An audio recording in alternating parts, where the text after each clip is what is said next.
Allí está su palacio, que yo tuve la oportunidad de visitar, y desde luego hace honor a aquella que lo hizo grande. En Malinas se recreó todo lo vivido, todo lo experimentado por Margarita en su breve vida. Su paso por la corte de Amboise en Francia, su paso por la corte española y su paso por la corte de Saboya. Todo eso, todo lo que fue aprendiendo, lo trasladó a sus palacios de Malinas. Y desde luego que aquello floreció como un absoluto vergel.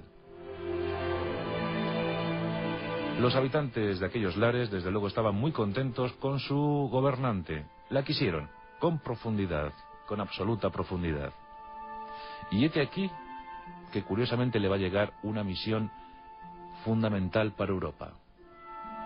En aquel tiempo, su hermano Felipe el Hermoso, Felipe I de Habsburgo, había fallecido lamentablemente tras haber jugado al frontón, había contraído frío, después de haber, dicen, bebido una jarra de agua congelada, casi congelada, y bueno, pues había fallecido, como todos sabemos, provocando la enajenación mental de su esposa, Juana de Castilla, la hija de los reyes católicos. Esto desembocó en una cuestión por la que se preguntaron muchos: ¿qué va a pasar con los hijos de este matrimonio? Entre ellos, el heredero, Carlos. Había nacido en Gante, en esos Países Bajos. Pero ¿qué hacer con estos niños? 4 de ellos, 4 de los vástagos, fueron a parar a la tutela de Margarita de Austria, y no se pudo tomar mejor decisión. Su hermano había fallecido, su cuñada no atravesaba el mejor momento. Y así, Catalina se quedó con su madre, pero los otros 4 fueron al regazo de Margarita de Austria. Carlos, por entonces tan solo conde de Flandes, fue el favorito de Margarita. Se fijó enseguida en el pequeño niño. Observó en él cualidades que luego serían plasmadas en sus eficaces acciones de gobierno. Supo enseguida que aquel sobrino suyo iba a ser un gran intelectual, y que, como ella, era también amante de las bellas artes, del buen gusto, del refinamiento. Margarita educó a los 4 niños, y los educó como si fuera su madre, y desde luego el resultado no pudo ser más óptimo. Carlos estaba realmente embelesado con su tía.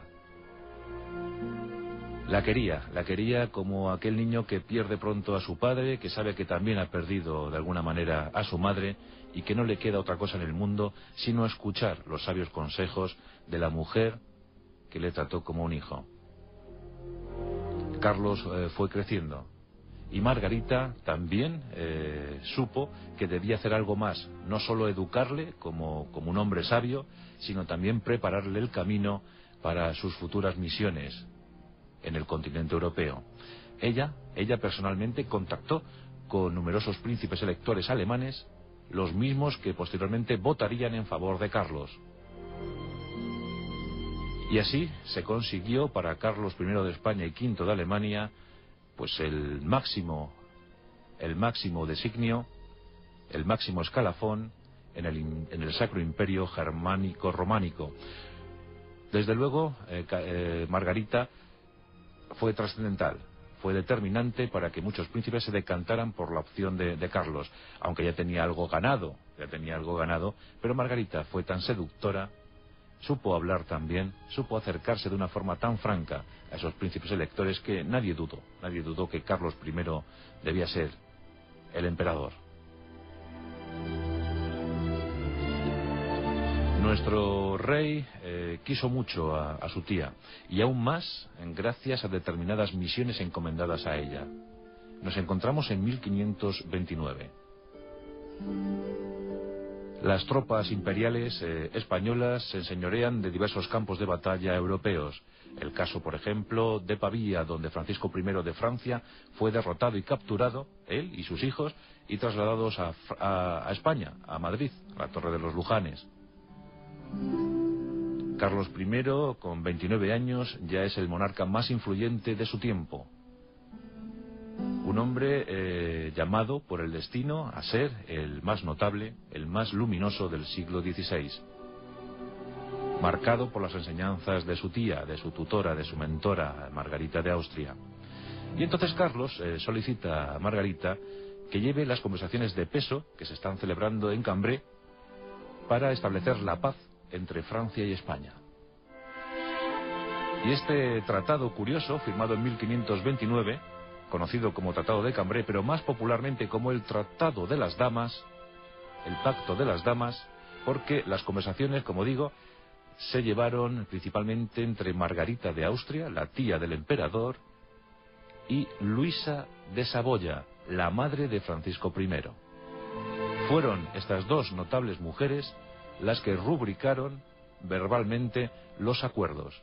Fue todo un éxito para España, pero también momento de paz para Francia.